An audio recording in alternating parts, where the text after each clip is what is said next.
Sunday ಆಗಿದ್ರು ನಮ್ day as usual detox water ಜೊತೆನೆ ಸ್ಟಾರ್ಟ್ ಆಯ್ತು. ಅಂಡ್ ಇವತ್ತು ಬ್ರೇಕ್‌ಫಾಸ್ಟ್‌ನ ಸ್ಕಿಪ್ ಮಾಡಿ ಬ್ರಂಚ್‌ಗೆ ಮತ್ತೆ ಓಟ್ ಮೀಲ್ ತಿಂದೆ. ಈ ಸಲಿ ಪಂಪ್ಕಿನ್ ಮತ್ತೆ ಸೆಸಮಿ ಸೀಡ್ಸ್ ಎರಡೂನು ಸ್ವಲ್ಪ ರೋಸ್ಟ್ ಮಾಡಿ ಹಾಕ್ದೆ. ಸಕ್ಕತ್ತಾಗಿತ್ತು taste.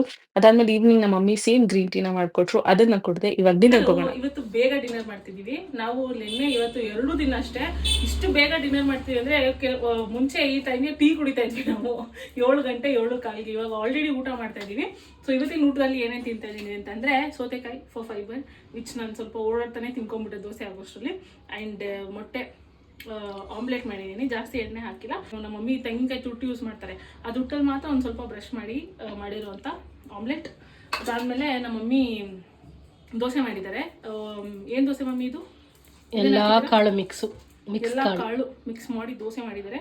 Which also has some little protein and carbs. ಮತ್ತೆ ಸೀಮೆ ಬದನೆಕಾಯಿ ಪಲ್ಯ ಮಾಡಿದ್ದಾರೆ ವಿಚ್ ಇಸ್ ಫೈಬರ್. ಸೊ ಇವಾಗ ಹೋಗಿ ನಾನು ದೋಸೆಗೆ ಏನು ಹಾಕಿದ್ದೀನಿ, ಎಲ್ಲ ಕಾಳು ಹಾಕಿದ್ದೀನಿ. ಅದ್ರ ಜೊತೆಗೆ ನನಗೇನು ಬೀಟ್ರೋಟು, ಕ್ಯಾರೆಟು, ಕೊತ್ತಂಬರಿ ಹ್ಯಾಸ್ ಲಿಟಲ್ ಫೈಬರ್ ಆಲ್ಸೋ.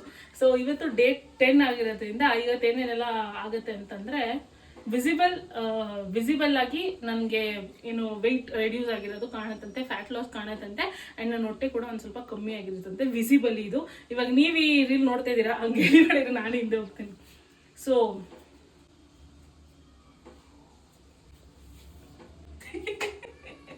ನನಗೇನೋ ಡಿಫ್ರೆನ್ಸ್ ಕಾಣ್ತಾ ಇದೆ, ಬಟ್ ನಿಮಗೆ ಡಿಫ್ರೆನ್ಸ್ ಕಾಣ್ತಾ ಇದೆಯಾ ಇಲ್ವಾ ಅಂತ ನೀವೇ ಹೇಳಬೇಕು. ಕಮೆಂಟ್ಸಲ್ಲಿ ಹೇಳಿ, ನಾನು ವೇಟ್ ಮಾಡ್ತಾ ಇರ್ತೀನಿ. ಆ್ಯಂಡ್ ಡೇ 10 ಇಲ್ಲಿಗೆ ಮುಗಿತು. 10 ಡೇಸ್ ಆಗೋಯ್ತು. ಹೆಂಗೆ ಹೋಯ್ತು ಅಂತಲೇ ಗೊತ್ತಾಗಲಿಲ್ಲ. ಬಟ್ ಸಿಗೋಣ ಡೇ 11 ಆಫ್ ನೋ ಶುಗರ್ ಚಾಲೆಂಜ್ನಲ್ಲಿ.